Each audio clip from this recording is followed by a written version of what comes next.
Boom! Welcome, everybody, to a very rare, but still exceptionally special evening with, but this is technically afternoon time. So we're calling this an afternoon with Keith Kong. Now, are you a fan of a little show by the name of Penn and Teller Fool Us? Sounds familiar. JK, I love it. Yeah, she loves Penn and Teller. Yeah, before I even knew you. Before you knew me, before you knew that I knew Keith and that Keith was on Penn and Teller. Yeah. So I was a Penn and Teller fan. I've been a Penn and Teller fan for quite some time. Yes, quite some time. Yeah, they are a very unique duo in the field of magic, mentalism, performance art. And they have an incredible show. It's on the CW, I believe. CW. And in case anyone doesn't know about the show, it's a competition show, and they have each season a bunch of performers that are, well known in the space, but they're not the Chris Angels, the David Blaines, those kinds of people. Like more than amateur, I would say. Way more than amateur, yeah. Absolutely, yeah. And they go on, and the whole, I guess, shtick, you might say, is that you have to fool Penn and Teller, who are very, very knowledgeable when it comes to magic, mentalism, all that stuff. It'd be like, they have the whole dictionary of magic and illusions.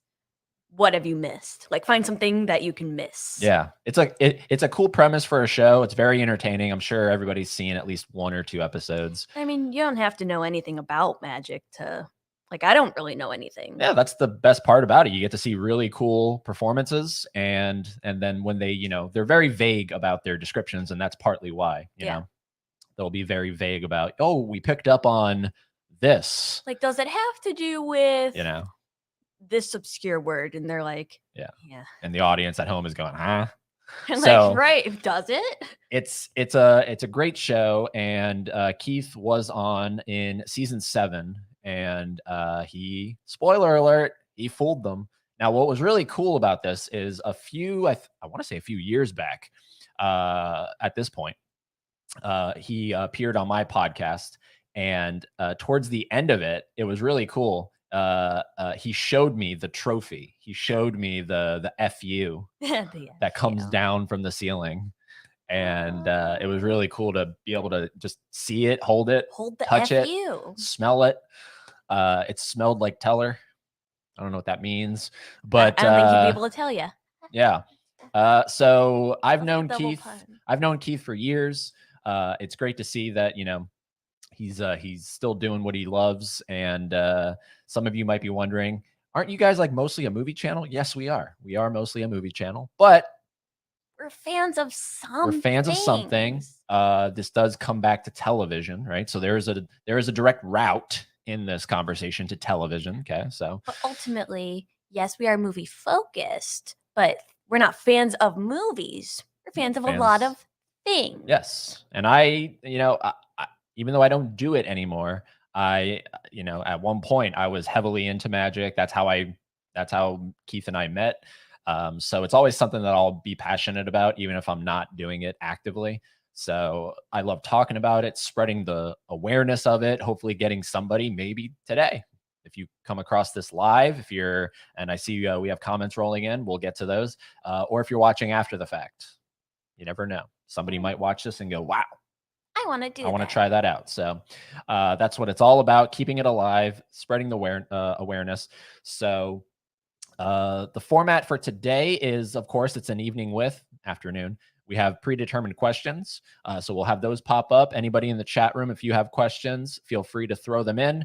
We're also going to be taking a look, and it's linked down below if you want to watch the full performance, but we're going to take a look at the performance from Fool Us, and we're going to kind of, stop and start, provide commentary. I think that would be really cool for Keith to kind of, give his thoughts and opinions on the performance. Will this get us dinged? Not if you do that. Not if you do that. Plus, you're providing criticism. So it's fair use is how it's determined.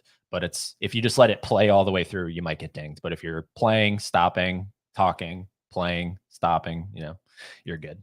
So without further ado, we're not going to talk any longer. We're going to bring in the man himself. Let me change the backgrounds here. There we go. Here we go. He gets a drum roll because he does. It is my friend, Keith Kong. What's up, guys? How are you? Hello, sir. Thanks for having me. I'm excited about this. Yeah, dude. Absolutely, man. You're at this point, I have no clue how long I've known you for. Do you have an idea? Oh, man, it's maybe like 10 years. 10 years? I think so. It's been a long time because we first met in St. Augustine. And yeah, it's definitely at least been 8 years. Okay. That's crazy. Yeah, that's wild, man. Yeah, the good old theater magic days. There's a shop still. It's sort of modified, but it's still over in St. Augustine, and Theater Magic is the company name, and they specialize in magic performance and teaching magic and all that stuff. But you're more focused on the other side, the mentalism. That's where you kind of specialize, right? Yeah, definitely. I'm all about mentalism. So it's sort of like a specialization of magic where you think of a general practitioner doctor versus a brain surgeon, a neurosurgeon, which is a great example as well, because it's all about the brain. It's all about psychology, predictions, things like that, influence. We can actually try something now if you'd like. Oh, okay. Go right ahead. So I think I'll try this with you, Haley, because we haven't met before. So that way, nothing's set up. We've never spoken at all. No. Nothing's been set up. And I'll show you the difference is a magician might do something like they might do a card trick. They might have you pick a card, and then they would make that card like vanish and reappear somewhere or something like that. I'm not going to do anything like that. As a mentalist, I sort of already know what card you're going to pick, at least hopefully. I'm going to try to influence you to pick a certain card, this one right here. So I want to make sure that that is in full view before we even start. And I also want you to see that all of the cards here, well, go this way, all of the cards are different as well. That's important. Right. So I'll give them a little mix. And Haley, I'm just going to start dealing cards face down one at a time. I'll just toss them to the side. Whenever you feel the urge, I just want you to shout stop. All right? So here we go. Let them go. Let them go. There they go. They're going. Yep. They're gone. Yep. All right, he's going. Maybe one more for good measure. Yeah, that's fine. Oh, No. right here. Yeah, we'll do that one. Are you sure? Yes. You can keep going if you want, or you can stop here. Now one more. One more. Go ahead. Okay, so had you gone with this, it would have been the 6 of hearts, but we're going to go one further, which is the Jack of Spades. I don't think that could have been any more fair. Right. I did say I was going to try to get you to stop at a very particular spot on one card, and that card is 6 of Spades. I'm sorry, the Jack of Spades. No, you're good. You're good. So, yeah, it kind of looks like that. Hell yeah, dude. Now, I think I'll. Oh, thank you. We need the applause sound effects. Now, actually, Eddie, I think later in the podcast, I want to try something with you. Okay. It's going to be a little bit more intricate. I've known you longer, but do be honest, we haven't set anything up about this. You have no idea where I'm going with this. Is that fair? Totally. Yep. Because anytime someone says that, you're always like, oh, come on. But yeah, 100%. I have no idea what Keith wants to do today. So I'm like lagging behind at the moment. Yeah, her brain's trying to compute probably. Like, I can't Google this. I don't know. No, that's one of the things. Like, I like to say I'm Google proof because people always say, like, how did you do that? Or they'll come back to me months later and they'll be like, I Googled that and what I found is not the way you were doing it. So I love that. Okay, Eddie, let me just think for a moment about how this is going to go later on. I'm gonna write something down here. I don't want you to see it yet. Okay. Maybe don't. That You're good. You're out of frame. Yeah. My eyes are terrible anyway. That way you can't like sort of see how I'm moving the pen and what I've written here. But I've locked in. I'm going to leave that. And we can keep this sort of, we'll keep it there. So it's in the frame from this point forward. Okay. All right. And we'll come back to that later towards the end of the podcast. So now you kind of get an idea of the difference between magic and mentalism, sort of a better understanding of what I do. Yeah. I mean, dude, you're so okay, if everybody in the chat and that's watching maybe on the replay behind you, you can see that's where that coveted FU is. So how like on a scale of 1 to 10, if like this is like a house fire happens, are you running in and rescuing that thing? That's a great question. It's definitely like a prized possession. It's when that trophy came down, it was definitely one of the more surreal moments for me. Yeah. Because like Haley mentioned, she's been a longtime fan of Penn and Teller, and the same is true for me. I remember going to see them anytime they were in town and I could. And I remember growing up just admiring these guys, the bad boys of magic. And so to then fast forward and be standing on their stage performing for them and then actually fooling them to the point where Teller's running up to you immediately after the performance. He runs up backstage and he goes, how did you do that? Like, it's just crazy. Now, do you believe, like, as a magician, is that where you've peaked? Or do you think you can go like one step further, like performing at the Lux? The Luxor? Yeah. So I think I can go further. I think it's a great start, but for me, like, I don't want that to be the one defining moment. So I've got a lot of things in the pipeline that I'm working on for similar yet different milestones. Yeah, like 10 years from now, you don't want someone doing something similar to this, and it's still the guy from Penn and Teller for us. Yeah, no, I just want that to be like part of a long list of things by that point. Yeah. I gotcha. Are you cool with if we bring up the performance and you maybe provide some commentary? Sure, let's do it. Are you cool with that? Yeah.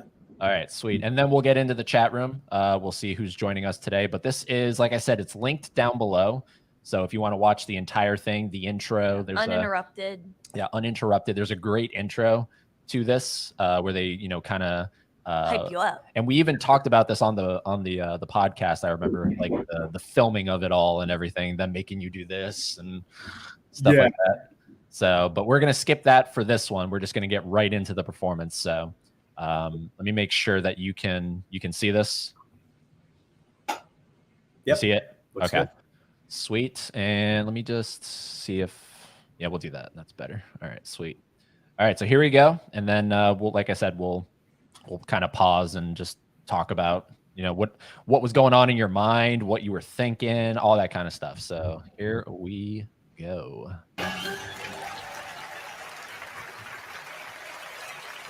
Give it up for Keith Kong!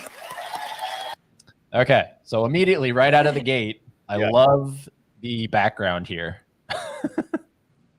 The background is obviously, this is a reference to The Voice, correct? Yes, inspired by The Voice because of what's still to come in the routine. In the routine. Now, who made that for you?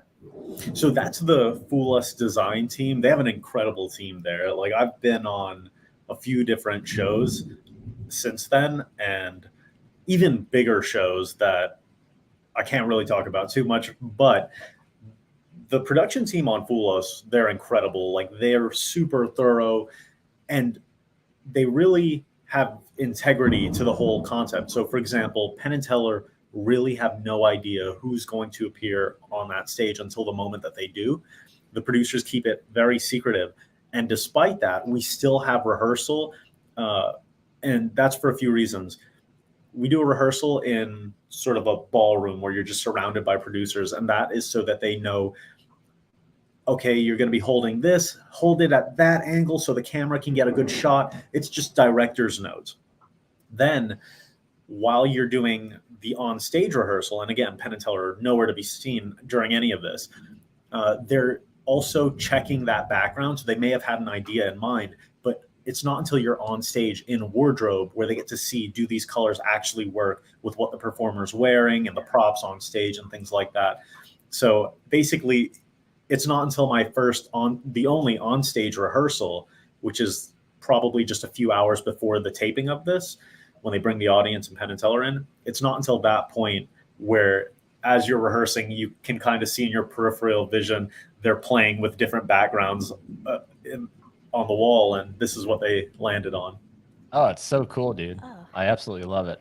You have a nice primary color scheme going on here, the reds, yellows, blues. Yeah. It's cool. Now, at this point, is your heart beating out of your chest? Do you remember? I do remember, and not exactly. So you wait a pretty long time before performing. Everybody that's going to be on that taping is being held in the base. It's not really a basement, but it is underneath the stage. Okay. So you're there, which is another cool thing because you're surrounded by all of these classic Penn and Teller props, things that you've seen on the show, and it's their storage area for all of that and their props department. And so you're being held down there. You're waiting for the moment where someone's going to usher you upstairs into the wing of the stage and then be like, all right, you're on. And you walk out and it's go time. But so much time had elapsed since rehearsal between then and actually being called up that it started out with nerves. Like, you're a little nervous. It's a big deal. By the end of it, I was just anxious to get out there and like do a good job. So I wasn't nervous at this point. I'm just like, all right, let's just get it over with. Like, let's do a great job. And that's it. Yeah, you've had enough time to mentally prepare. Yeah. All right. So here we go. So now to kind of preserve, I mean, obviously we're not going to give anything away. We're not revealing anything here, but I'm going to try to find points where it kind of makes sense to stop. I'm going to try to make sure I don't interrupt a key moment, because I've seen this a bunch of times. So I kind of know where it falls. So here we go. I brought a gift tonight because I've been a fan of Penn and Teller for a very long time. Actually, that's not true. I'm really just a big fan of Penn. I like that. I like that. Now, were you like at all worried about that joke kind of not landing? Not in rehearsal, not at all. But when I heard the audience groan like that, I was like, oh, maybe this was too harsh. But it's for a good reason, and that, I like kind of point that out in the next few lines. It's just a nice hook. Like, when you're doing something like this on TV, every minute counts. Like, every second counts. It's so expensive. So when you're doing things like in a live show, and how about a round of applause for this person? Like, that makes sense in a live show, but on TV, like, that's just added time, that's added money.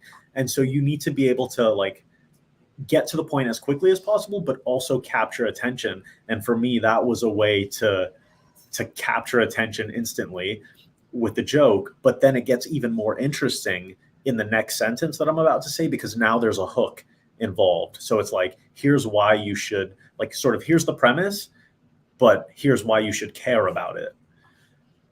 Gotcha. All right. I'm kidding. Nothing against you, Teller. But tonight, this gift really is just for Penn. But that's because he's going to earn it by singing a song. Are you ready to sing for us, Penn? I certainly am. That's fantastic. And to help you out with that, I brought a list full of songs that most people know the words to. Okay. Can we grab a close-up of this list and put it up on the monitor for everyone to see?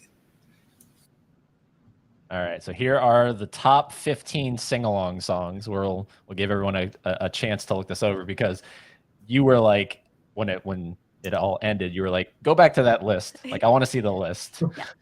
To be fair, there are a few songs. Like, what in God's name is Glass Bottle Bumpkins?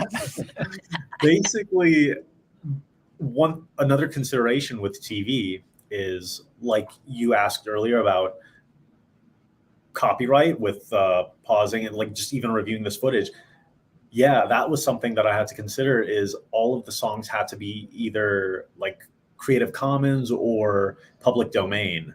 So that's why a lot of these are ones that are recognizable, but then there's a few that are Creative Commons that like they get the job done and they kind of make that list more full. Right. All right. Perfect. And Allison, will you join me over here, please? Because you are going to decide which song Penn is going to sing. Good. I thought you were going to make me sing, and that was not going to be fun. Allison, Yes. I want you to take a moment to look over the list and circle any song, but make sure it's a song that you think Penn would know all of the words to. Desolation Row. Thank you so much. Thank you. Wow. Allison chose Old MacDonald. And Allison, you could have chosen any song on this list. You could have chosen Twinkle Twinkle Little Star, couldn't you have? Could have. And I'm sure you know the words to that, right, Penn? I do. I'm sure you know the words to a lot of songs on this list. Songs like Happy Birthday, Yes. Mary Had a Little Lamb, Yes. or The Star Spangled Banner. Yes. But of all the songs you could have picked, Allison, you picked Old MacDonald. So at this point, when I'm watching this, and it's safe to say this because even Penn says this when he kind of explains it, is the word force, right? Yeah. And I'm sort of familiar with that terminology. I'm sort of familiar with methods to that. And when you show the list here, right, and it's the free circle, the only thing that I could think of, and then because we talked about it on the podcast the first time, is that Allison is somehow in on it, and you can 100% say right now she's not. Right. Yeah. It's like I said, with the show's integrity and everything, one of the rules is you're not allowed to talk to Allison or anyone in the audience beforehand. Penn and Teller don't know. Like, none of that is allowed, because it would just be too easy if the method was, oh, like that person was just in on it. Then you could fake anything like that. So you have to actually have something deceptive and original here. Yeah. I love Allison's face because it almost looks like you're gonna get her to sing, and she's like, Yeah. Yeah. That's a can't say too much about it, but it's a nice part of the psychology behind everything. See, that's the thing I love about mentalism versus magic is the psychology kind of screwing with people's that brains. goes into it. Like, it's just, there's so many nuances in here. Like, if you were to back up, I think there's a moment where I touch Allison on the elbow. It's deliberate. Like, every beat like that was thoroughly mapped out and intentional. I don't know if you can answer this, and it's totally okay if you can't. But because, like I said, I don't know.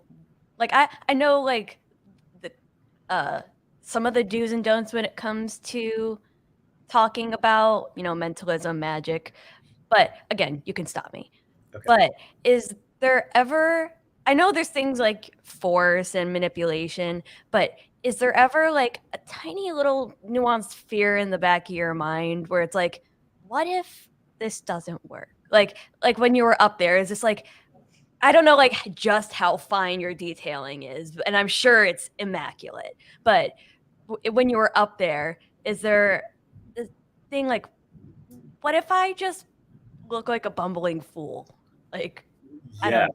that's a great question. And the amount of detail that went into the actual performance is a result of things going wrong, like, in every rehearsal. Literally every time that we rehearse this in Las Vegas, the times that I just described to you in the ballroom and then the on-stage rehearsal, every single time that this was rehearsed, something went wrong. And my team and I realized, like, oh, that's not good. We should find a way to fix that. And then it just ended up being a moment where on stage, everything just went flawlessly. Wow. All right. So in case anyone has joined us, because we are doing the stop and start kind of thing, Keith has come out on stage, introduced well, first he had like a wrapped gift, put it on a stand. Then he pulled out a list of these top 15 songs. He had Allison, the host, come over and circle any song that she thought Penn would know the words to. And she's not in on it. She's not in on it. And a lot of these songs, everybody would know the words to. So, and she circled Old MacDonald. Do you know what's crazy about that? Penn's already sang that song on this show. Isn't that right, Penn? Not that I remember. Wait, you're telling me that you don't remember singing Old MacDonald on this show? I don't remember that, no. Gaslighting But the him. third season was a blur. Well, I've watched every single episode of this show, and I brought a clip to share with everyone tonight, and it's of you, Penn. Really? Watch this. Old MacDonald had a farm, E-E-O. And on that farm he had a chicken, E-E-O. With the clock here, and a clock there. Here, clock there, clock everywhere, clock. Old MacDonald had a farm, E-E-O.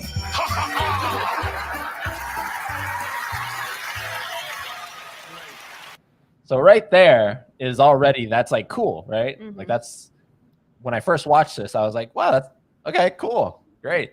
In the back of my mind though, I'm thinking, okay, there could be a quick cut edit person going on, kind of thing. They're like being somebody who's like a skeptic. You can go, oh, he's probably already probably have one of those already made for every 15 of those songs. Yeah, exactly. Yeah, and that's, I consider that, like, the way the whole routine unfolded in my mind, it started with the concept of the video. And I thought, like, wow, I've seen this kind of thing. That's really unique. I think that might do well on TV. And Penn and Teller, at this point, they had 6 prior seasons worth of footage. And so that's not how it worked. I didn't have a video for every song. In fact, I'm sure there's more technology now for this, but I had to watch every single episode and just listen for the right words while I had the lyrics of each song in front of me, just looking to see if he even said all of the words to complete a single song on that list. And yeah, I knew that there was not going to be a song or a video for every song, but I also knew that people might assume that there was. So then I started thinking, what could that other bit of evidence be? Like, what could the kicker be? And then eventually I came up with what you're about to see moving forward in this video. Wow, Penn. With all of that hard work, I think you've earned this gift. But it's not just any gift. It's a very special gift to remind you that of all the songs Allison could have chosen, she chose a very specific song. You see, Penn, I made you your very own platinum record. And engraved on the plaque are the words, Penn Jillette's Old MacDonald. There we go, man. That is the kicker right there. Penn Jillette's Old MacDonald. And at that point, that's where it's sort of like, okay, that thing's been in full view the whole time. Wrapped. Wrapped. Nobody's touched it. No one's touched it. Yeah, there's been cuts, but you have to assume, like you said, the integrity of the show. Yeah, they don't edit to conceal method. That's another thing. And yeah, it's great. I mean, like, it's literally engraved. It's got artwork that matches the song selection, and it's all behind glass. Yeah. On that frame. Now, we'll finish this off here. But do you know, because obviously you give this to Penn, do you know that he still has this somewhere? I hope he has it, because I don't. I mean, like, yeah, I gave it to him, and that was the last time I saw it. So, okay, it's probably like along with the rest of the props, I would assume. Yeah, that's my guess. It's either he has it or it's somewhere in the props department. Yeah, because he has a podcast that he hosts. What is it, Penn Sunday School? Yeah, actually, he mentioned me on that podcast. Have you heard that clip? Yeah. Oh, it's great. Honestly, like, when I heard him talk about it, it's almost equally as rewarding as being on Fool Us, because you hear his actual thoughts about the performance and like how deceptive it was, and that's pretty high praise coming from him. Yeah. Well, he said you by name, or was he referring to your act? I haven't heard the podcast. Yeah, they mentioned me by name, and then he says something like, "God damn him to hell," and then continues to talk about, like, sort of the thinking behind it and his thoughts on what happened there. Well, that's one of the things with Penn's podcast is every episode covers like the newest episode of Fool Us. Oh, okay. And he'll talk about the contestants, the ones that fooled him, maybe even the ones that don't fool him. Yeah, I definitely checked out the one that Keith was on. But what I was going to say before is I am exceptionally impressed by your dedication of watching all the episodes to create that song, because now, I mean, how old is this episode? This actually came out in 2020, July of 2020. Well, at least now with the progression of like the AI voices where it's like Chat indistinguishable. GPT. Yeah, right. Like you could have just typed that in, added Penn's voice, and it would have been, like perfect. Then you could have done it in that. But I mean, anybody could do that in like 30 seconds. You sat there and analyzed these. So it took weeks. And if you watch the video, I mean, those are actually, for the most part, the same clips. So for example, when it's E-I-E-I-O and you see the letters E-I and I think O as well on repeat, and he's drawing it on the whiteboard, like that was him calling it out during a previous episode. And so I had to make that sound like E-I-E-I-O, even though he was just, it's that kind of thing. It's so cool. All right, now here's the fun part. We'll because there is some so you hand it over to Penn, and then Allison talks to you to kind of just give them time to think about what the method could be. There's a cool part right here we'll highlight. Which I've seen these videos online of people singing and stuff like that. My first choice was Teller, but I didn't think that would work out. You definitely would have gotten it right if you picked like Silent Night. Yeah. Could we see the list? Can we see the list? And I love what you do right here. This is so good. This is beautiful performing right here. This list. This list? List of songs? I think we can allow that, yeah. Oh, Okay, thank you. This is interesting. Oh. Does that make you more nervous? It does not. Oh, it does not. I feel like I would be shaking in my boots just because like the silence, Yeah. like there's no background little music going on. It's just dead air. When you see this on TV, it happens so fast. In real life, like that interview segment with Allison lasts it felt like it lasted like 7 minutes. And you're just talking to her, and Penn and Teller are down there deliberating. So they were actually holding on to that list for a really long time, just thoroughly examining it and stuff. Shaking in my boots. All right, here we go. And then here comes Penn right here. Keith, I liked me singing. That was good. I liked me singing after work at all. I'll tell you, there's one way you could have gotten that trophy instantly, and that is if you would have gotten rights to all the Dylan catalog so that I could have sung any Bob Dylan song. That trophy would have come down right away. But as it is, we're looking at this and we're going, we kind of know a lot of what the audience knows. We kind of know that although Allison thinks and acted like she had a completely free choice, we don't think that that could be possible. We think that there must be what magicians call a force, some sort of force. We don't know what that force is. You fooled us.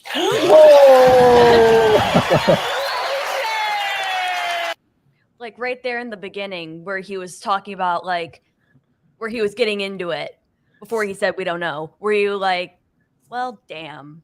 Yeah, I remember this so specifically. It was like he said something in the beginning that made me think, oh man, I think he's onto it. And then he said something else, and I said, well, that doesn't sound right. And so it went from like, oh yeah, they got me, to wait a minute, like maybe they don't.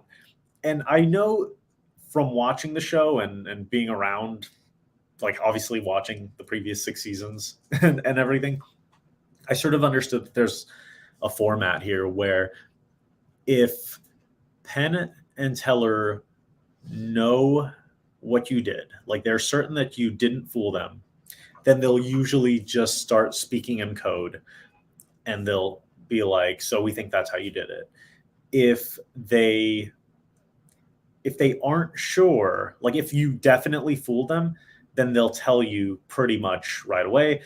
And if they're not sure and they have like one or two follow-up questions, then it'll be a longer discussion. So based on what he was saying, and I realized like, well, that didn't sound right. That sounded like kind of close, but not really. I knew that we were in the territory of like either they're not 100% sure or they're completely fooled. So I knew like there was going to be a decent chance at this point. But prior to that, like I was probably the last person to realize that I was going to fool them. I was just so focused on doing a good performance.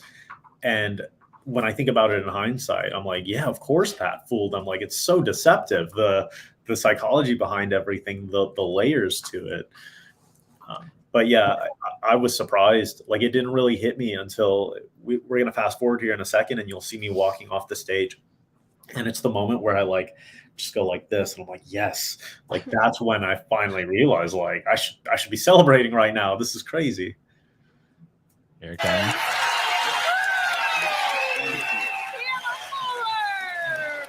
And you see me mouth, wow. And there's that FU that's right behind you, right there. Yep. He's And gone. it's right there, yeah. Right there.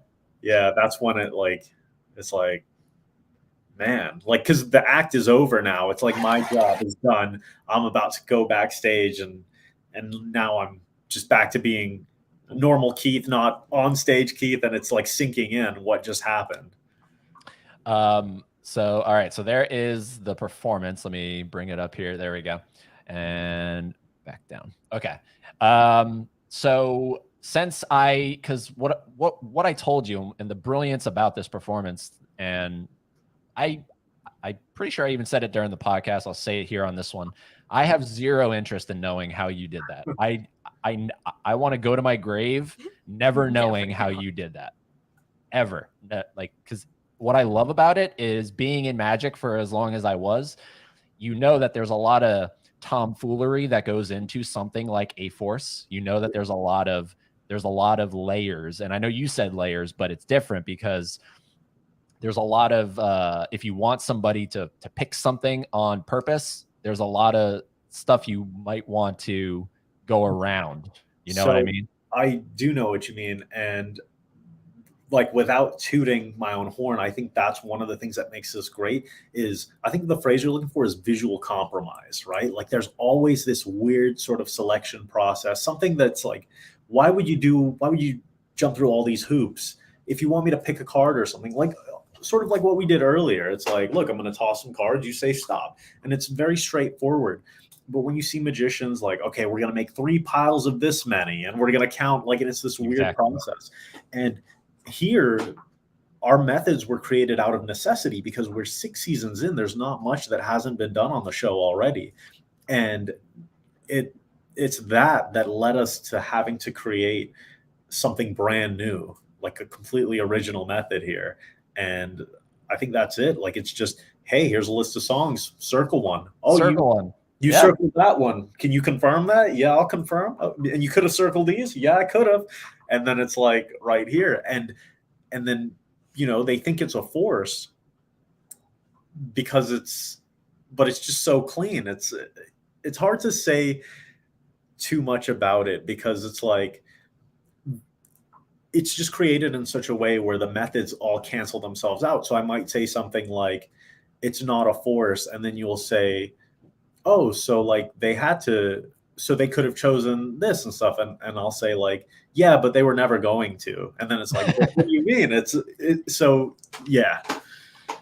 But like that, back to your point of like, just circle a song, whereas a traditional method, and I'm not going to give it away, but usually like the magician themselves will maybe have a list and they'll turn it around and they'll say, tell me when to stop or something like this.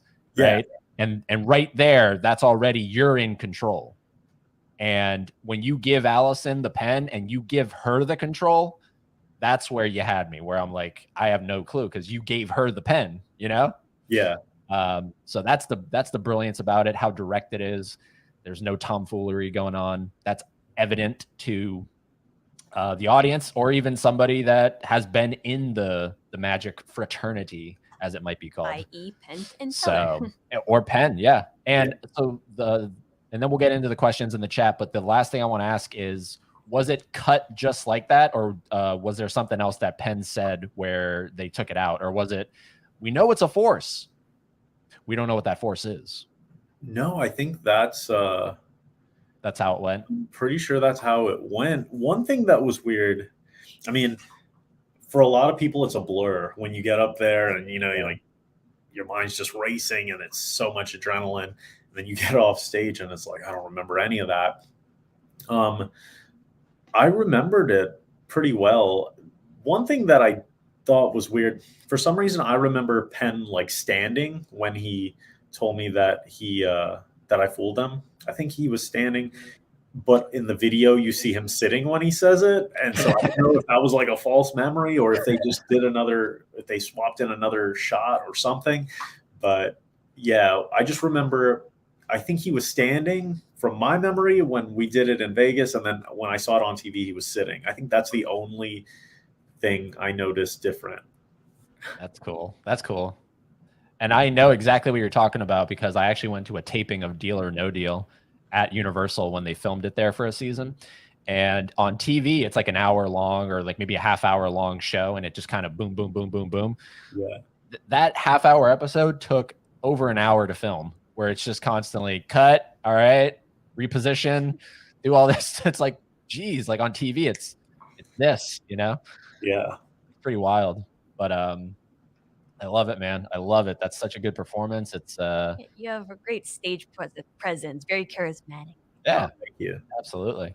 And I've complimented you a bunch of times on this, but a wild name, Keith Kong. Yes. That's just a wild name to begin with. Now, I like your performance, and I'm not even just like tooting your horn, but like I feel like in the magic community, people could come off as very pretentious. Like, I'm the best magician, but you don't. Like, there's just a charm that you have. I don't. Thanks. I mean, I take it seriously, of course, but yeah, I know what you mean. Like the guys that call themselves like master magicians, and it's like, what's a master magician? Oh, it's just a title I gave myself. Like, it's not really a thing. But yeah, there's some guys, I think it just goes to their head. Like, you're doing things that no one else can do, so it's easy to kind of think like you're better than them. I don't know. For me, I like, it's almost like a gift that I can give people. Like, we have all the answers at our fingertips. I can Google search like anything right now. But to go back to what we said earlier about being Google proof, like when you show someone something that they just can't explain in their otherwise mundane life, it's like, it really creates this like core memory for them. And I have people that I see years later, and they'll bring me like a drawing that I had them think of an image and I drew what they were thinking, or a spoon that I bent with my mind. And I love that. Like that gives me energy on stage, is knowing I'm creating something exciting for them. That's awesome. Thanks. Alrighty, we're gonna see who's joining us tonight, and then we'll get into some questions that we have ready to rock, and we'll go from there. So we got Through the Lens was first into the chat saying, "Hey guys," Kevin. Hey everyone, how are you doing? Lens, Laren, boom. Hey Ed, Haley, and Keith. Good afternoon to you all. Right back at you, Laren. Yeah, I will say it's very weird doing this while it's sunny outside. Well, that's what I told Keith off air. I was like, yeah, typically we don't do afternoons. We're typically evening, but yeah. Well, when Eddie reached out, I was like, "Is there a specific time?" And he was like, "No, we just try to work with you whenever you're free." And so I was like, "All right, how's 2 p.m. Eastern work?" Whatever, let's do it. Tony, what's going on? Hey, Ed, Haley, and Keith, how's it going? Can't stay, about to leave work and head home. Well, that's why we have your cell phone, buddy.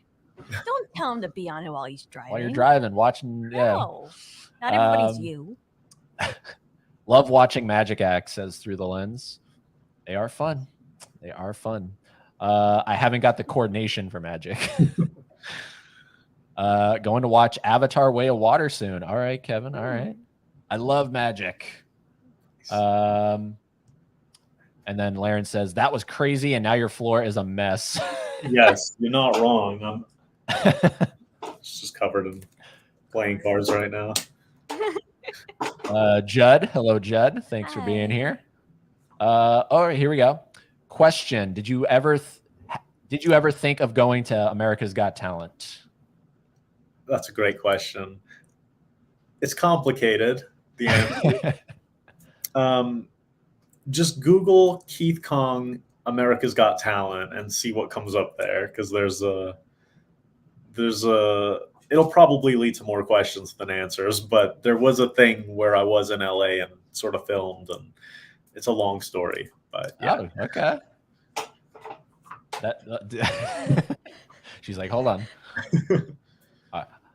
Adrian, what's going on, Adrian? Let's see here. Watching you live this early reminds me of the good old pop drops. Yeah, we haven't been live this early in quite some time. It's pretty wild. Are you Googling it? So wait, hold on. I don't, because what pops up? So far, my phone is. I don't remember you ever being on America's Got Talent. Were you? I don't think we ever talked about it. Yes and no. Like, basically, you can read about it. If you Google it, you'll find some articles and stuff. But the footage was just never released, which is weird. It was like released to the press and everything, and then the day before it was supposed to air, the producers reached out and said, "Hey, we made a last-minute change to the episode." And I'm sure it doesn't matter now, because this was like probably 1 or 2 seasons ago. But I got the yeses and stuff like that, and you'll read the articles. One of them says, like, a mentalist from Orlando wows host Terry Crews. So, there's not too much. There's like an article that says what happened to Keith Kong after AGT, stuff like that. But unfortunately, the video is not around. That's like lost media. So you, so you went in front of the main 4 judges? Mm-hmm. Yeah. Wow, dude. So Terry Crews, Simon, Howie, and who were the other 2? It was Simon, Howie, Sophia, and Heidi were Okay. the judges, and then Terry was the host. Wow. Yeah, it does say that you're on here. It's lost media. It's lost media. Yeah. So have you thought about pursuing, like being like, where? Like, I want my Where is, footage. well, maybe not even I want my footage, just why? Yeah, not exactly. Like, you never know. I mean, when I did a big part of my story is, like, I actually did Fool Us in season 6 as well. And we've talked about this, haven't we? You did season 6 as well? Yeah, and that never aired. So this is a thing that's, like, actually more common than people think. And I'm in really good company. Like, there's guys that have done 100 national TV appearances, and you can't even begin to imagine the ones that, those are just the ones that you've seen. There's ones that haven't been aired. Like, there's a guy, I won't say his name, but we just discussed him the last time we spoke. And I think he was telling me that he did Fool Us and that never aired. Another guy who's really well known in the New York comedy magic scene, it didn't work out for him either. Like, there's a long list, and it's just something in media, they always overfilm in case something goes wrong. They have more than enough footage. And if nothing goes wrong, then they just have people left on the chopping block. And it could be for a number of reasons. On Fool Us, for example, every episode they try to limit it to one card trick, because it would get boring if you just kept seeing the same thing again and again. Yeah. So if you've got 3 acts that did a card trick and only 1 slot in the episode, it's like that sort of thing. There's a number of reasons. There's also things like working with the legal team on those copyright issues, fighting for things that you believe fall under parody law, like should be covered by parody law, where they worry that maybe it could be seen the wrong way. Like, these are all things that I've dealt with. And then I know others have similar experiences as well. That's wild. But when it comes to Fool Us, as long as you fool Penn and Teller, like you're almost guaranteed that you'll be on television. Yeah. There's only one, as far as I know, there's only one time where somebody fooled them and it didn't air originally, but they had that person come back and do the same act so that it would air on the next season. And I don't know why. Something must have gone wrong with the taping, but yeah, like if you fool them, you've got a pretty sure shot that it's going to air. Damn, dude. That's crazy. Yeah, that's wild. I'm literally like jaw through the floor. But oh, sorry. I was just going to say the thing that really is like a bummer is when I performed on season 6 and it didn't air, I couldn't do the same thing again. Like that was it. That whole thing I'd come up with was just basically wasted because it's not like they could air it in the next season since the clothes would be different. Penn and Teller are wearing different clothes and stuff. And also it goes back to the show's integrity. Like if I come back and I do something that they've already seen before, yeah, it's just not good. So I had to come up with something completely new and get the producers to like it and fly me back out and do season 7. Damn, dude. Do you remember just like a Cliff Notes version of what it was? Oh, in season 6? In season 6, yeah. Yeah, it was a routine with some Polaroid pictures, and the whole premise was like I was going to attempt to fool Penn and Teller using inspiration from the foolers of the past. And so I had all of these Polaroid pictures of everyone that had fooled them to that point. And then alongside myself, which was like very clearly photoshopped in there. It was like me. It was the same picture of me in the same outfit, photoshopped into like every picture. So there was some humor in it and stuff. And then we basically narrowed it down to one picture with one person that one other fooler that I predicted. And then in an interesting way, that person actually appeared on stage. Okay. Interesting. And I assume it didn't fool them? Right. And with that one, I didn't expect to fool them. I was just like, this I think will be good for TV, and I think it'll look great in my demo reel. And I think I was right on it being good for TV and stuff because they liked the idea, they had it filmed and stuff, and just for whatever reason, it never aired. So for season 7, I was more determined than ever to fool them because like we just discussed, if you fool them, you've got a pretty sure shot that it's actually going to show. Yeah. But like, like you said, even if you don't fool them, it's just great publicity, like there's no such thing as bad publicity. So right back to it, You didn't fool Penn and Teller. Who cares? You were on the stage, doing it. And really the show is designed to showcase good magic and mentalism. And TV producers don't necessarily get that. It's just because it goes back to like, why should we care? So we're going to show you great magic. Okay, that's kind of cool. But when you make it a competition, that's a hook. Like that's a thing that TV producers understand. So by saying like, we're going to showcase great magic, but it's going to be done in a competition format where they're going to have to try to fool the masters. Now, like, it's like, okay, we have a show here. So really, of course, if you can fool them, it's the cherry on top, but it's really just a place to showcase entertaining performers. Yeah. Now, obviously, along with that beautiful FU right behind you, the other prize is you get to come back and be the opening act during Penn and Teller's Las Vegas show, right? Yes. What was that like? So that actually might explain why I've never gotten that platinum record back as well, because I haven't done it. Basically, so I mentioned that this aired in July of 2020. It was filmed in March of 2020. And the day that I got home from Las Vegas is when Las Vegas shut down from COVID. And so for years, like a couple of years, Penn and Teller's theater was dark because, I mean, they're not the youngest guys. And obviously with COVID going around and stuff like that, I think Teller's like 75. Yeah. Right now.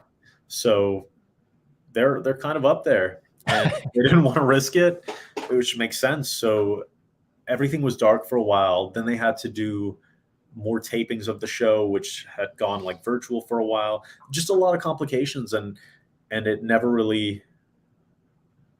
I'd already performed on the stage twice, and it got to the point where I sort of took another deal that was on the table. Oh, okay. So you were like, I don't have to come back and perform. Like you kind of forfeited it. Yeah, the agreement actually like gives you another option if you want. So. All right, and you can't talk about it. Yeah, not too much. I love it, man. I love it that you're like full of secrets. I love it. it just plays into the whole mystique of the. A question though. Yeah. While I was just Googling and whatnot, there's like quite a handful of videos of people like reacting or like people trying to say like, how did he do it? Like, do you watch those? Like, do you watch people react to? He reacted to somebody reacting. Oh. Yeah, so I did do that one. And then there's another video that is like, how did Keith Kong do it? Or it says it's been revealed. And their guess is, and I'm almost reluctant to say anything because what's crazy is if you watch that video, they pull snippets from me in other videos discussing it, like how we have tonight or this afternoon. They might take snippets from our conversation and be like, well, here Keith said this, so if we believe he's telling the truth, then that means it must be this or that. And so like they're trying to sort of narrow it down, and they get it wrong in this video. You know, it's funny because I'm watching like Keith Kong revealed how he did it, and I'm thinking like, I don't remember any of that. Like, I'm Keith Kong. Yeah. But I'm almost reluctant to even say, because that just crosses more things off and sends them back to the drawing board if they're really. But I think they're missing the point. Like I think you're right, Eddie. Like, you don't want to know how this works. The magic is in the feeling of not knowing. It's like, you want that feeling of that sense of mystery. Once you know, it's just destroyed.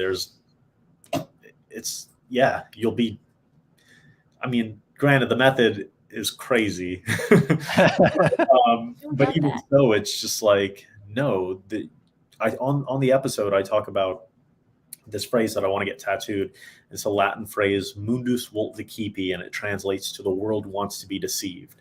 And I really believe that. Like I said, like, we want these distractions. We don't want sometimes all of the harsh realities. Yeah. No, it's great to be purposefully ignorant. Blissfully ignorant. Yeah. Like you know what I mean? You don't need to know everything, everybody. I promise you.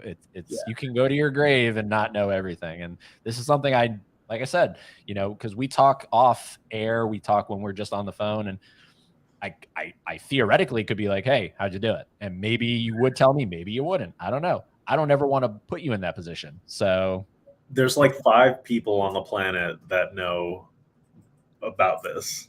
That know how it works. Yeah, basically it's like my team, my consultants, and the people that were there in Las Vegas working on this with me.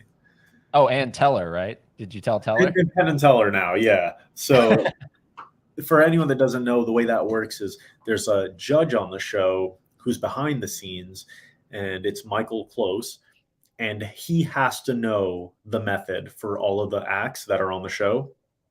And that's how they stay fair, because while Penn and Teller are deliberating on how they think it might be done, Michael Close is actually listening in.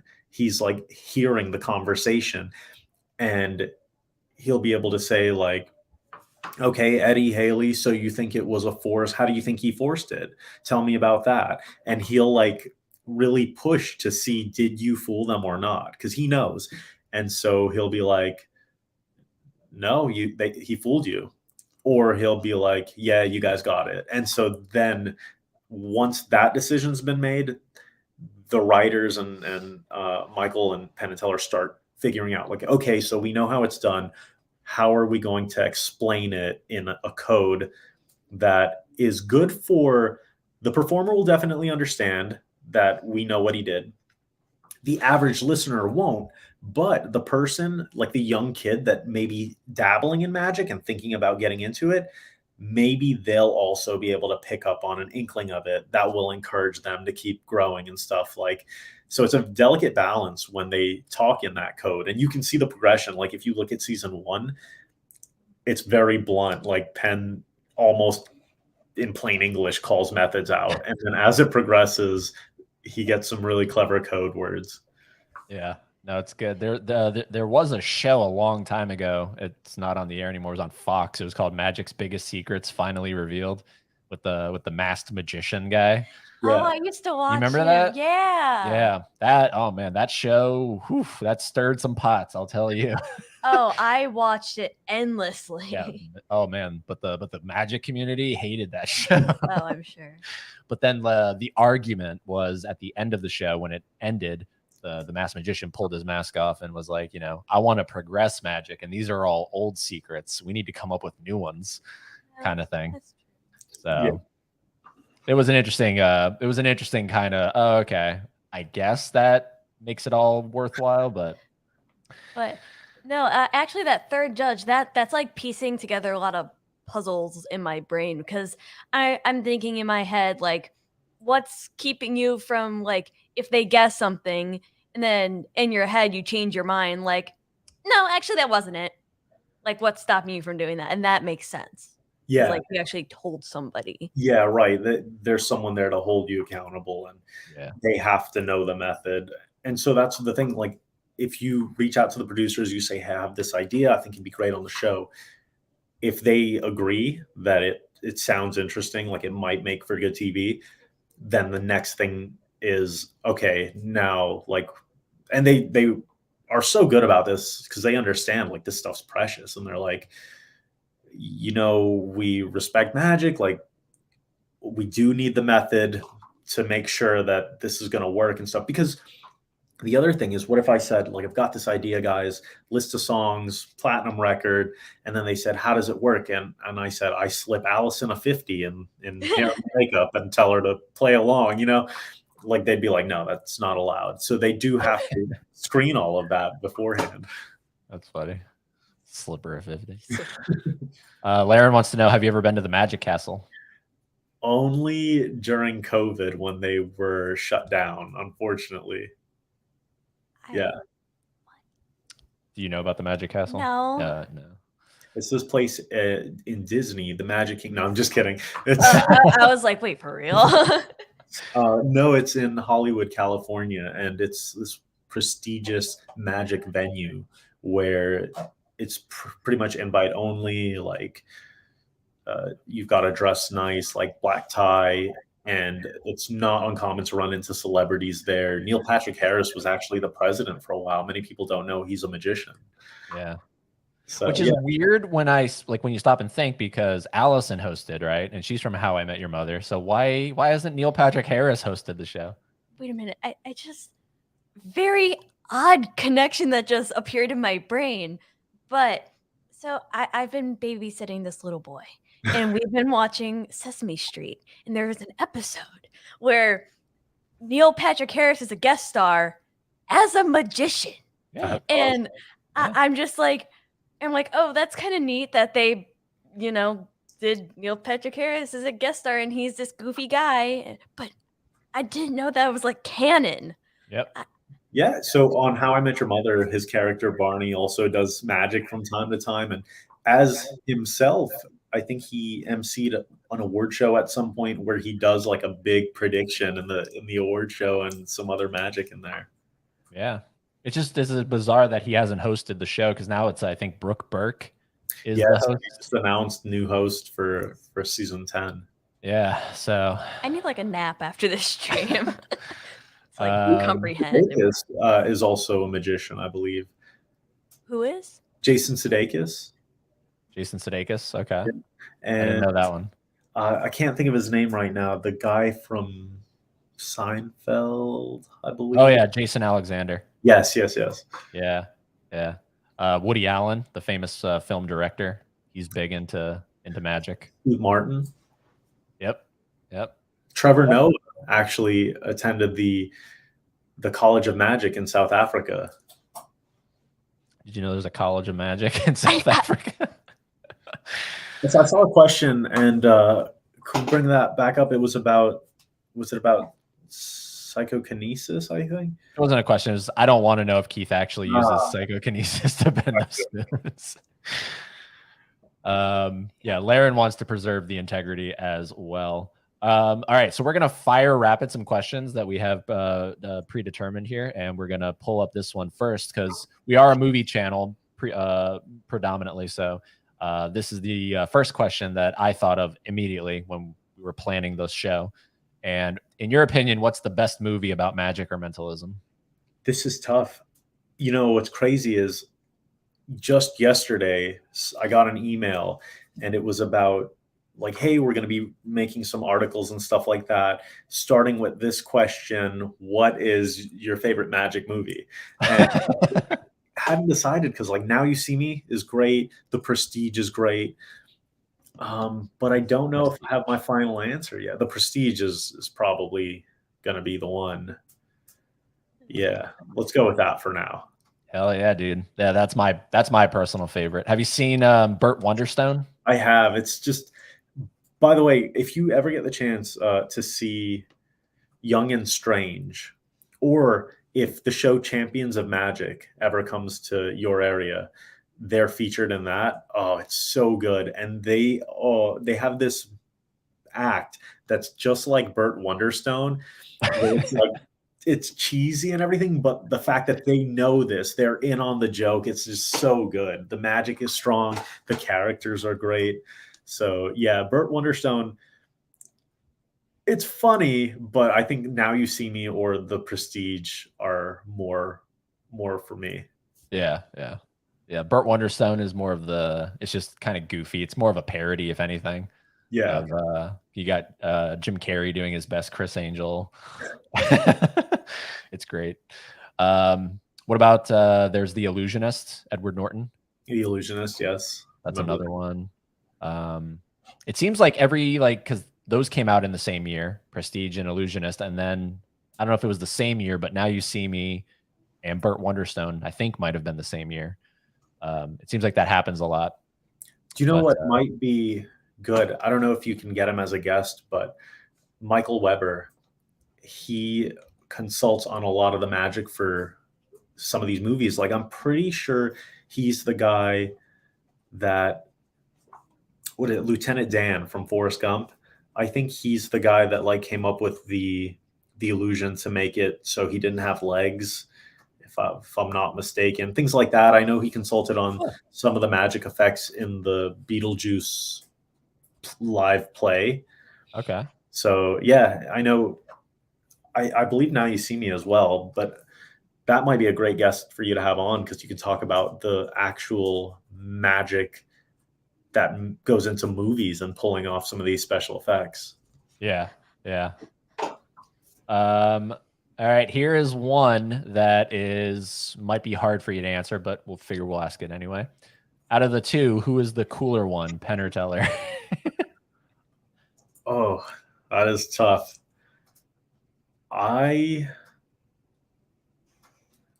don't know. Actually, it's just so tough, because like Teller was, it was really cool getting to talk to him backstage, and like while I'm talking to Teller about the routine, you look through the curtain and Penn is out there, and he has the platinum record, and he's like shaking it, and he's still inspecting it.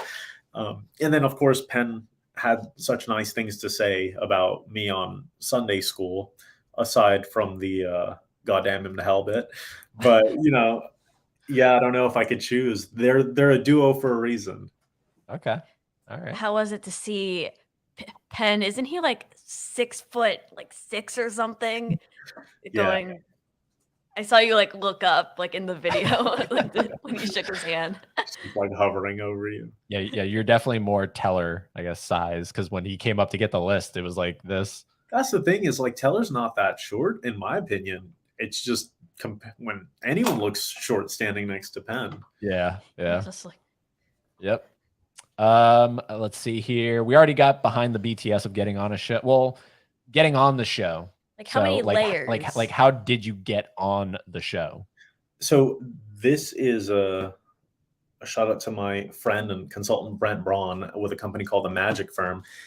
I had consulted with him on my live show, and I remember maybe a year later he was like, "Hey, give me a call." I gave him a call. He said, "Look, Fool Us just got renewed for another season. I think you should consider pitching something to the producers. I think they'd really like your style, your personality, things like that." So he said, "Come up with like 3 things that you think would be good on TV, and we'll pitch it to them, and we'll see how it goes." And I knew the deadline was coming up.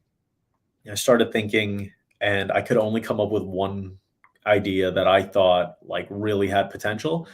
And I pitched it, and they liked it, and they said, "Yeah, we want to book you for the season." And they flew me out and stuff. And that was season 6. Of course, didn't end up working. And I remember being so deflated. I felt hopeless when I got the email that the subject line was "with regrets from Fool Us." And I find out, man, it's not going to air. And after a few days, I said, well, here's what happened. People were like trying to say, don't worry about it. Things happen for a reason. And I'm just thinking like, well, why? Like, what was this reason? And I figured the only way that I would be okay with this is if I came up with something new, pitched it to the producers. They liked it, brought me back. I fooled them, and it aired. And I managed to do all of that. Like for season 7, I came up with just one idea again, pitched it, and they brought me back, which is crazy because the odds of getting on the show, let alone fooling them, I mean, the chances are so slim. Interesting. Well, do you have to go through like an audition process? Because I know, like I guess at least with AGT, there's these judges, then there's these judges, there's these judges, and then all the way down the line is Howie Mandel. Yeah, exactly. That's a huge misconception on AGT. People think because of what they see on TV, let everyone gets to just go in front of the judges. But usually there are layers of producers to get through and stuff like that. And with Fool Us, I mean, obviously Penn and Teller don't have involvement because they're kept in the dark, but the producers, yeah, they get tons of submissions via email, and it's video submissions. So I had to film the routine for a small audience and then send that tape in. And So sometimes if they don't like it, like you just may never hear back from them at all. So every step of the way, like I'm trying to stay on top of it. I'm sending them a video that is unlisted or private, and I only send them the link. So I'm like religiously checking to see how many views it's gotten, things like that, because you don't know if you'll ever hear anything back. So ultimately, between like the video submission up until like your stage rehearsal, a couple hours, like you're probably performing this trick like 10 times. Right? Yeah. I remember being in Las Vegas and not getting to do anything because I was just so determined to make sure this went really well. Wow.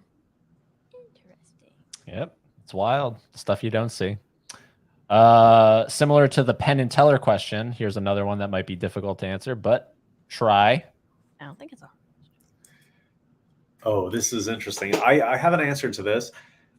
David Blaine, which is interesting because Chris Angel, I would credit for partially getting me into performing and into magic and stuff like that with early episodes of Mind Freak. Yep. It's funny. I've met consultants and people that have worked with each of them. I've never met either of them directly, but just based on the stories that I've heard and based on the performance styles, I would say David Blaine. Yep. Although, like, I'll give anyone a shot. I'm happy to meet any of them and see what they're actually like to me. Oh, yeah, absolutely. Yeah. No. I completely agree. It's I've never heard a single bad thing about Blaine at all. At all. Yeah. He's like the most humble dude, both on camera and off camera. And he's just there with a frog in his and he just stomach has a frog in his stomach all the time. at any given point. Yeah. No. Chris Angel, on the other hand, yeah, I have heard kind of mixed feelings about, unfortunately. But again, I would give a lot of credit to Mind Freak because that got a lot of people, myself included. I would credit that as well. I actually think that was the first thing I've seen Magic wise, Mind Freak. Because I said my Nintendo Wii, the Netflix disc that you had to put in the Wii, there was Mind Freak on Netflix. Yep. Wow. Yep. And I actually saw his show in Vegas, Believe, the one he did with Cirque du Soleil. It was pretty good. Nice. Let's see here. Another movie question. Just 5 of your favorite films. Just 5 movies that you love.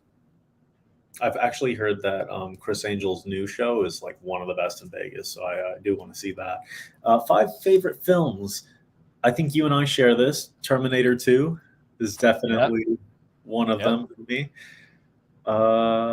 Catch Me If You Can. Okay. Trying to think 5 favorites. That Catch Me If You Can makes a lot of sense because that's like very, it's about a con man and kind of using psychology and deceptive ways to get away with stuff. And yes, I like The Uninvited, I think is the name of it. Is that a horror movie? Yeah. Okay, yeah. It like the poster is someone looking through a window or something. I think so. Yeah, it's a psychological thriller. Yeah, so enjoy those. Okay, 2 more. 2 more. I feel like this is the kind of question that when we get off of this, I'm gonna be like, oh, that. Like, I love that movie. Wedding Crashers was pretty fun. Wedding Crashers. Okay. Let's see. Try to go with one more. Do you have a favorite? Do you have a favorite animated movie? Yeah. El Dorado, I think is what it's called. Journey to El Dorado. Yeah. Yep. Yeah. I used to love that as a kid, and it still holds up. There's actually a Disney short. I can't remember if it played in front of a movie or something, but you could see it on Disney Plus. I believe it's called Presto Changeo or something, Presto something. And it's really cute. It has to do with magic. It's something of like newer Disney animation that like we had to study it for one of my classes, just like the little minute details. It's really cute. I mean, if you have like 5 minutes of your time in Disney Plus. Okay. Parasite is also a really good one. Parasite. Bong Joon-ho. Yeah, that's one I have to see. That's a Best Picture winner. So yeah, and that's I haven't seen that one. No, I think the foreign language movies kind of freak me out because I don't like reading. He doesn't know how during to. my movies. I like to kind of just turn the movie on and go on a journey. Subtitles kill me. I know that there might be a dub, but yeah, at some point I'll definitely check it out. This one going from favorite to a very deep question.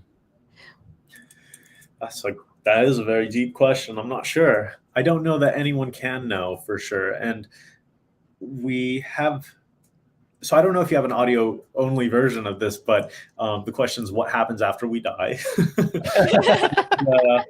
We don't have an audio only version, so you're good. Okay. Yeah, I'm not sure. So when it comes to religion, I was raised Catholic, but I switched to what would be called agnostic theist. And that basically means I don't think that we're capable of knowing. Like, I feel like there is some kind of higher power, but I don't think that we can really pinpoint what that is because every religion thinks that they're right. The Hindus think they're right. The Christians think they're right. The Jews think something else, So I don't know.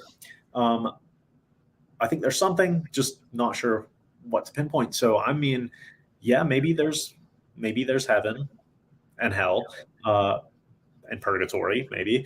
Or maybe it's nothing. It's just lights out and blackness.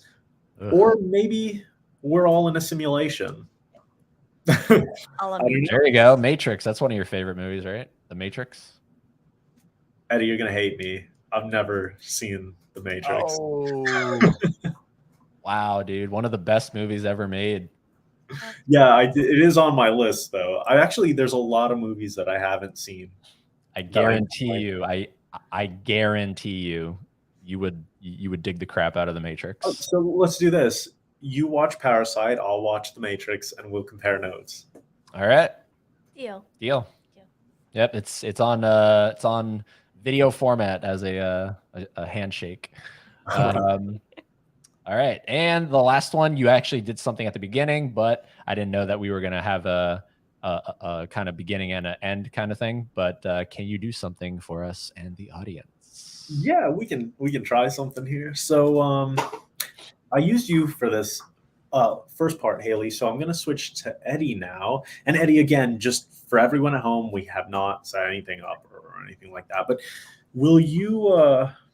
Now you just asked me to list a bunch of different movies, my top 5 favorite films and stuff like that. I'm gonna sort of turn the tables on you, and I want you to tell me. It doesn't have to be a favorite. I don't want it to be anything that I could probably easily figure out, like Terminator 2 or something like that. But if you had to think of a movie, if you had to come up with the name of a movie, and as I'm doing this, I'm remembering other movies I could have answered with earlier, but like Midsommar or some of those horror movies, I love those. Anyway, think of a movie. I want you to get a movie in mind, and let this be a free choice. What would you say? What would the title of that movie be? Any movie? Yeah, completely up to you. Don't even think about it. Just let it come to you now. I got it. What is it? What's Eating Gilbert Grape? Say that again. What's Eating Gilbert Grape? What's Eating Gilbert Grape? Yes, sir. And that is something very unique, right? Like, it's not the kind of thing that anybody is just going to say, like, Haley, have you seen that movie? I mean, I have, but that's not what I thought he would have said. What did you think he might have said? Titanic. Titanic, yeah. But I'm glad you went with that because it's unique, right? Now, you remember very early on, we did the thing with the card and stuff like that. And I said, I'm going to try something a little bit later, and I'm going to do this with you, Eddie. And so yes. I wrote something down, and I folded it up, and I put it right here. And it's been here the entire time. It hasn't left the frame. Even when we were recapping the Fula stuff, it stayed in frame, right? And that's important because I want you to see this. Who's eating Gilbert Grape?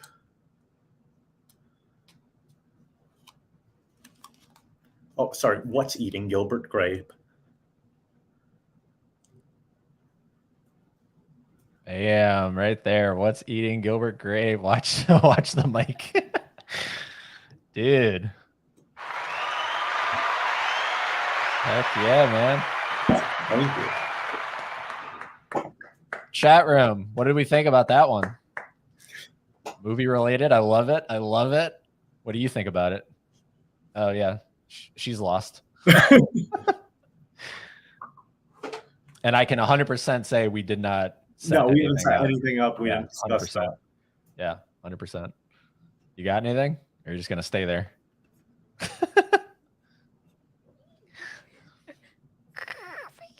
Bing, bing, bing. Oh, the AOL dial-up.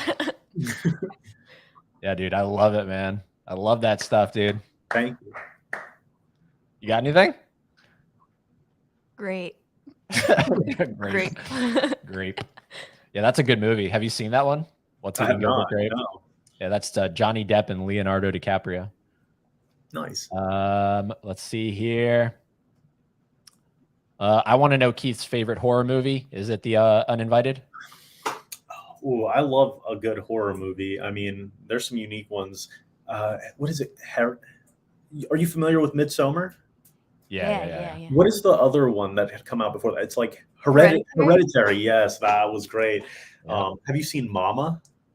No, but that has Octavia Spencer, right? That's Ma. It's the one where Eddie might not like it because it's subtitles as well. But it's really good. It's where like the mom gets a facelift and she's got this her whole head's like wrapped in bandages for the length of the movie.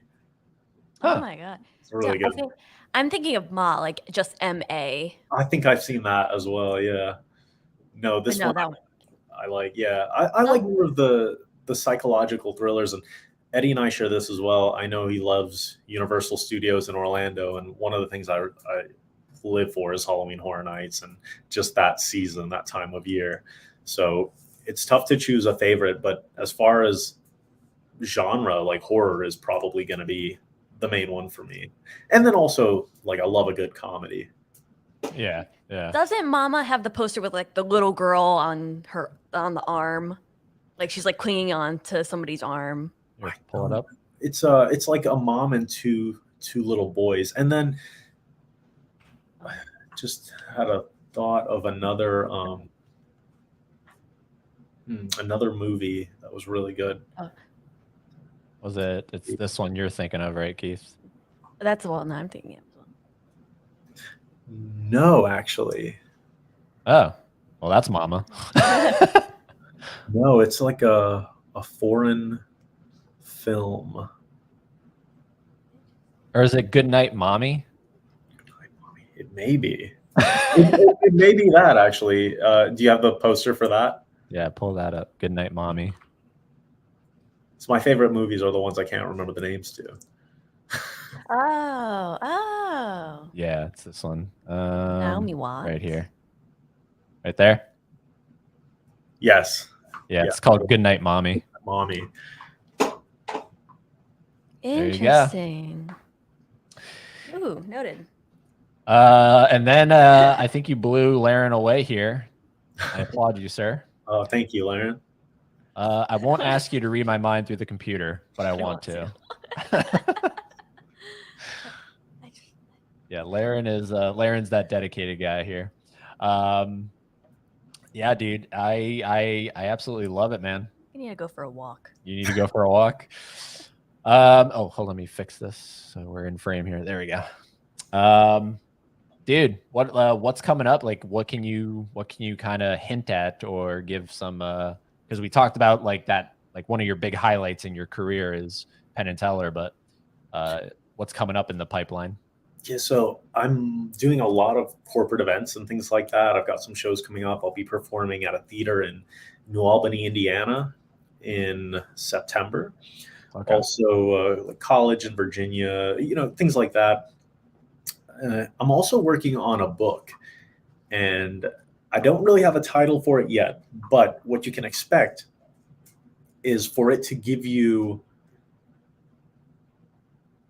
a leg up when it comes to a variety of situations based on psychology. So everything from like boardroom to bathroom, even there's psychological tips on like how to find the cleanest stall based on human patterns, and how to do things like persuasion, influence, different memory techniques, even the psychology of dating and attraction. So that's been a big project. I mean, to give you an idea, like one of the chapters in this book is a book that I previously released, and it'll be expanded upon as just a single chapter here. So it's the mini manual. Yes, the mini manual of memory methods. Yep. So there's going to be an entire chapter dedicated to memory work, and all of that's going to be in there, plus some new things as well. Dude, awesome, man. And anyone can find out more about me, the work that I do at kongmentalist.com, KONGmentalist.com. And I'm on all the socials at kongmentalist. Yep. I have, I'll link your website down below, but I have the YouTube channel itself, your YouTube channel linked, and then the full performance to the video as well. But I'll put the website in there. And are you going to do any other stuff on YouTube, or is that sort of, because I see it's sort of dormant right now? Yeah, there's a reason for that as well. We can talk about that later. Okay. If you do this, if you put in the chat, kongmentalist.com/links, LINKS, that will take you to a page that will then be able to lead you to the YouTube channel, Instagram, Facebook, all of that. Yeah, absolutely. You want to type that? kongmentalist.com/links. /links. NKS. Boom. There it is. It's in the chat. Dude, I appreciate you being here, man. Just sharing the because we talked about it on the podcast, and maybe I should link that as well because that was a really fun time. But just kind of getting to dive into the whole performance that went into Penn and Teller Fool Us, and then of course getting to see some stuff here at the beginning and end. I thought was I loved it, dude. I applaud you. I am a fan of yours. I'm also just happy that we don't live in the same state anymore, but we are friends, and I'm proud to call you a friend, man. Yeah, and if I'm ever performing over there in Savannah, like I'll definitely have to give you a heads up. Yeah, and then we'll go to Graveface. Go to who? Sure. It's like an oddities museum. What? I love stuff like that. Here in Savannah. You're gonna love it. Yeah, Keith told me about it. Graveface. And then thank you, FOS. See you soon. Thanks for blowing all our minds, Keith. Yeah, Laren, thanks for being here. Yeah, this was again, it was because it's an afternoon, we're mostly evening, so I have a feeling a lot of people are going to check out the replay. Cool. So that's where it's going to live on, and definitely, hopefully, we can get together soon. Whether it's up in Savannah or down in Orlando where you are. So yeah, for sure. But thanks for being here, man. Thank Stick you. around. We'll do a formal goodbye. Okay. But we're going to end the stream now. So thank you, everybody that's watching live and that's watching the replay. We appreciate you being here. And just to give you a heads up, what's coming up on Friday. Keith, are you familiar with The Room, the movie The Room? No. It's like known as like the greatest bad movie ever made. No, but I recently saw a magic show that was so bad it was good. So I kind of have the idea in mind. It's one of those things, exactly. It got turned into a biopic with James Franco. It's called The Disaster Artist. Never seen that either. Okay, so we're having the guy who was like one of the main guys from The Room. Here's the thumbnail. You might it's the third one up from the right. That's the like most popular one, The Disaster Artist, James Franco. Seth Rogen's in it. But it's going to be a lot of fun having him on, getting to talk all his filmography. So that's Friday night. So that's our next live stream. So we'll see everybody then. But until then, there's one thing you have to do, and that is keep being fans of mentalism.